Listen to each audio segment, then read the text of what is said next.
This video will describe the setup dialog for the ontology. The left side of this dialog is for the target language.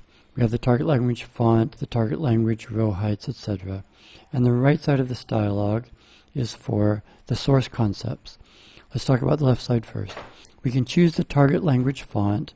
Let's stay with Lucida calligraphy, but I'll choose a large font. So we do that. Now we see that the text doesn't fit in the row heights. So we need to increase the size of the row heights. So we can do that here. Then here's an edit control. Whenever you enter target language text into your grammar or anywhere else in TBTA, it will always go into an edit control. And the height of those edit controls will be determined by what you put here. And you can enter your own text here. So now it's large enough to handle this size of font. You can click apply, and you'll see that now the height of the rows have been adjusted, the font has been adjusted, etc. Here's the target alphabetizing character sequence. There is a separate video for that dialog. Over on the right, the font that's used for the source concepts, you can't change the font or the font size. You can change the height of the rows, and if we click apply now, we see that all of the rows here are larger. But you can't change the font or the font size. These colors, these indicate the semantic complexity levels. This is all based on natural semantic meta-language theory. And those theorists claim that there are semantic primitives which are universal. And we highlight those with blue.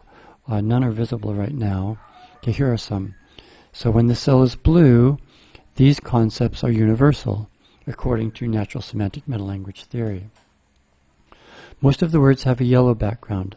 Those are semantic molecules.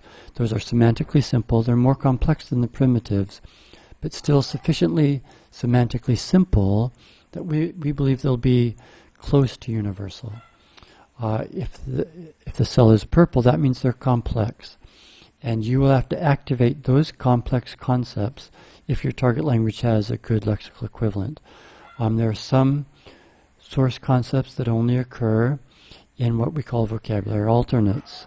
Those concepts are very complex, but if your language has a good lexical equivalent, you can activate those complex concepts. Some concepts are inexplicable. Names and numbers, for example. Those will be in a brown cell. You can see a lot of those if we go to objects. Okay, all of these names. Okay, these are names for Bible books, 1 Chronicles, 1 Corinthians. The proper names, Aaron, Abagtha, Abdon, etc. Those are inexplicable. So those are displayed with brown. If you want to change the color, you can. You can select here, I don't want to change it now. If you enter source concepts yourself, they will be highlighted in red. If you want to change the color of these grids, if you want to change the color of the target language grids, you can click here, select another color, and if you say apply, now we see that. If you want to change the color of the source grid, you can click here, choose another color, and say apply, and you see that. That's all for the setup dialog.